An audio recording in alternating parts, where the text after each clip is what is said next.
Hello guys, welcome back to our channel and welcome back for another lecture in the subject matter in law enforcement, operation and planning with crime mapping. So for today's lecture, we will be talking about the Rule 14 of the PNP Operational Manual, which is the rules on search and seizure.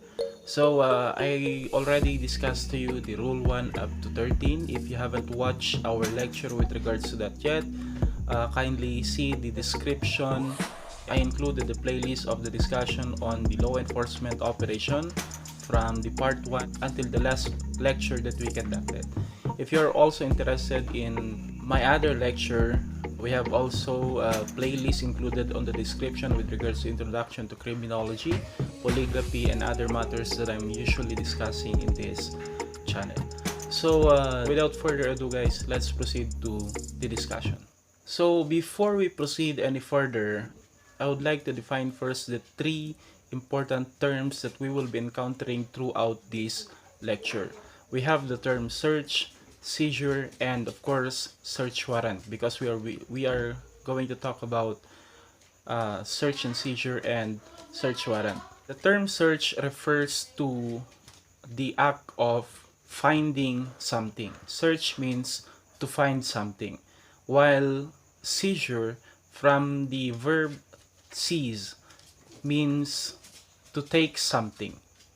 Okay, and of course the most important term for this lecture is the term search warrant. Search warrant is defined as an order in writing in the name of the people of the Philippines, signed by a judge, directed to a peace officer, commanding him to search for personal properties described therein and bring it to the court. These three terms will be encountered throughout the discussion, and I wish to familiarize you first with these three terms before we proceed to the lecture. Okay, this lecture will be divided into two parts, and the topic that we will be discussing are the following. On the part 1, we will be talking about the requisites for the issuance of search warrant. Next to that, we have also the topic on the validity of search warrant, the time of conducting search, the application process for search warrant, and the authority of the police officer when they are conducting search. The part 2 of this lecture will be talking about the prohibited act in the conduct of serving search warrant, and then the process of inventory and delivery of the property seized during the search. And we have also the instances wherein a search may be conducted without search warrant. Those are the topic that we will be talking about in this specific lecture. Okay, let's proceed to our first topic, which is the requisites for the issuance of search warrant. So the question here is that what are the requisites for the issuance of search warrants? What are the things that must exist first before a search warrant will be issued by the court through the judge? A search warrant must be issued only upon probable cause. So when we talk about probable cause, this means that whatever the alleged act and whatever the relevance of the item to be searched and place to be searched, it must prove that the judge who will issue the search warrant must prove first through personal examination that there is indeed a case or a crime that was committed, and those items, the place to be searched, and those objects found in there are relevant to the crime that was committed, and those will be used as an evidence in order to prosecute the crime that is alleged to a certain person. So all of those things must be examined by the judge personally before he will issue search warrant. So if all of those criteria are not present, then the search warrant issued will be considered as questionable. Other things that we must remember with regards to the issuance of search warrant is that the search warrant must specify the place where the search will be conducted and what are the objects that should be searched and taken or seized in the area where the search warrants was addressed. So these are the matters that must be resolved first before a valid search warrant will be issued. So I want to point out also that it is the court that issues a search warrant. Remember on our discussion with regards to the issuance of warrants of arrest, it is almost in the same concept as to that. Another question that will comes into your mind is, what are the objects that are subject of a search warrants, or what are those objects that must be searched and confiscated in favor of the government? Okay, the following are the objects of search warrant. Have there the properties which are the subject of the offense, meaning they are the primary objects involved into the crime. They can be either weapons, illegal drugs, instrument that was used to commit the crime, or the product of the crime itself, like for example stolen properties, stolen vehicles, and many more. As long as they will fall onto the definition of illegal contraband, those are the possible subject of a search warrant. There on the presentation, the different objects that can be subjected to search and seizure in favor of the government. We made mention that the search warrant must specify the objects that must be searched and the place where these objects is expected to be found. However, there are instances wherein there are contrabands that are being encountered during the conduct of a legal search in the area. The thing that they should do, the police officer should also confiscate those things as long as they will fall under the illegal objects that are the subject of search warrant, regardless if they are included into the list of objects that must be searched under the search warrant. I will give you an example. Suppose the search warrant is specified that you are going to be looking for a firearm, a caliber 45 firearm in the room of Mr. Pedro. However, during the conduct of search, you found some illegal drugs, you found some explosive in the same room, which is not originally included onto the list of the objects that you should be searching. What you should do with regards to those objects, since they are considered as contrabands, illegal drugs is definitely considered as contrabands, explosives is case-to-case basis if they have license to possess those things, but it is safe to assume that those are contrabands, those will fall yet as a contraband. So even if these objects are not included on the list of the object that must be seized or confiscated to the room of Mr. Pedro, they must still be confiscated since they fall under the term of contrabands. Okay, so that's how it goes with regards to the different objects or subjects of search warrant. Now, let us answer the question, what is the validity of a search warrant? On the previous discussion that we had, we made mention that the validity of warrant of arrest is lifetime. Is it also the same with regards to search warrant? The answer is no. While warrant of arrest is valid lifetime, search warrant has the validity only of 10 days.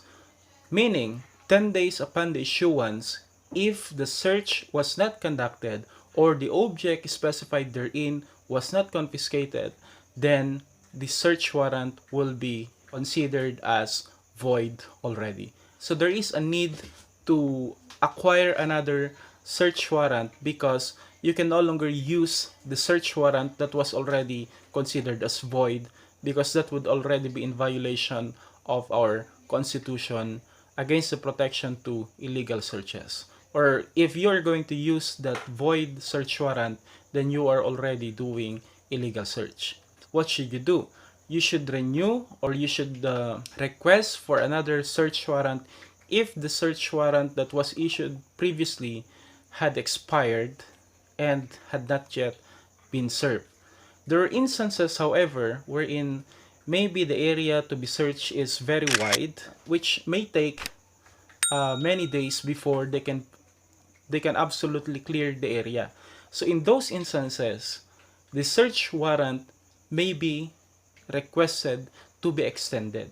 Say for example, you are searching an entire building to look for evidences as specified by the search warrant. So you're going to search a very wide area. So it may take how many days before you can carefully clear the area and by searching. So in that instance, you may request to the court an extension on the expiration of the search warrant in order for you not to violate the constitutional rights of the subject of the search operation that you are conducting. So that is possible. Okay? But to answer the question, the validity of search warrant is only 10 days. On our topic with regards to warrant of arrest, just review again.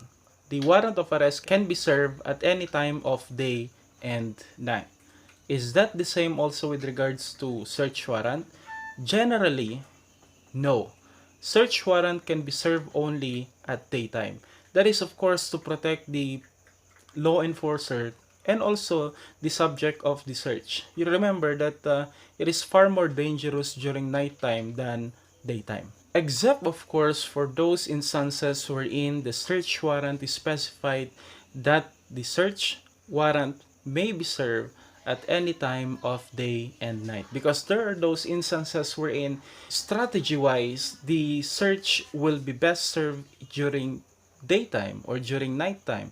So if those are the instances, the court may specify onto the search warrant that the search warrant may be or is allowed to be served at any time of day and night. Generally speaking, search warrant can be served only during daytime. However, there are those instances that they allow the search warrant to be served at any time of day and night, as long as that phrase there is specified under the search warrant. Now, with regards to the application of search warrant, literally when we talk about the application, it is the primary law enforcement agency that actually applies for search warrant to the court. Now, with regards to the process, of course, before a search warrant, an application for search warrant will be forwarded to the court. The chief of police of that station must first attest his approval onto the application before they will request to the court.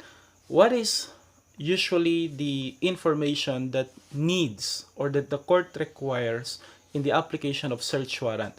We have here the different data that must be first accomplished before a search warrant will be processed. Number one is, of course, the name of the office applying for the search warrant. So if that is a police station, it must specify that police station and what is specific office that person who is applying for search warrant belongs. So usually they belong to the operation division of a certain station. So all of those things must be specified on the application. Another thing is that the name of the officer applying for search warrant must also be included into the data that they must provide. And the name of the subject, if known, then it must specify also the name of the subject, only if it is known to the police officer. Now, the address of the place where the search will be served must be indicated in the search warrant, in the application for search warrant. Have you encountered the term John Doe warrant or Jane Doe warrant, wherein the warrant of arrest contains no name of the person who that warrant of arrest was issued upon? Meaning it has no name. It only contains description of the person who is to be arrested. Can that also be the case with regards to search warrant? Is there a possibility that the search warrant contains no address, contains no specific place, and search warrant was issued? The answer is no. A search warrant must not be issued if the address or the place where the search will be conducted is not specified on the search warrant, because that would be in violation. There are tendency that if that happens or the court allows the issuance of a search warrant without address, then they might abuse or use that for negative purposes. You must remember that no search warrant must be issued if the place of the area where the search warrant will be served is not specified therein. Another thing that we must remember when applying for a search warrant is that the objects, instruments, things that must be searched, that will be searched or will be confiscated, must be specified on the application for a search warrant. So if you are looking for drugs or firearms or explosive in that area, then they must be specified. That in that place, you can be able to find the 1 kilogram of shabu or 3 firearms or 5 explosive in that specific place. But as I've stated, it does not mean that if those things are the only thing that was listed on the search warrant, then those are the only things that you can confiscate. You may confiscate other items that was not listed under the search warrant as long as they fall under the category of an illegal item or contraband. Okay, so that's with regards to that. And if it possible, a sketch of the area where the search will be conducted must also be submitted to the court in order to prove or in order to provide the specific details with regards to the area that needed to be searched. So those are the data that must be provided by the police officer who is applying for a search warrant before a search warrant will be issued. Okay? So let's proceed to the next topic that we have. We have the authority of the police officer serving the search warrant. There are cases wherein when a police officer will try to serve a search warrant, the occupants of that area, of that place, refuse their entry. They do not allow them to enter despite having the search warrant. What should the police officer do in that case is that they have the authority to break into that property, into that building, in order to effect or serve the search warrant. So in connection to our previous discussion with regards to the serving of arrest, wherein if a police officer is serving a warrant of arrest and they refuse to allow that person to enter the premise or the building or the property, he may break into that property and he break out also if he is being locked into that area. The same thing goes also with regard to search warrant. If they do not allow you to enter that area despite having the search warrant, you may break into that property or building. Okay, so that's with regards to the part 1 of this lecture. If you have question with regards to the things that we discussed on the part 1, don't hesitate to comment on the comment section. I will try to provide answer for your question. So I do hope you learned something from that. If you have any clarification, just ask them on the comment section and I will try to provide answer as soon as I can. The part 2 of this will be uploaded shortly.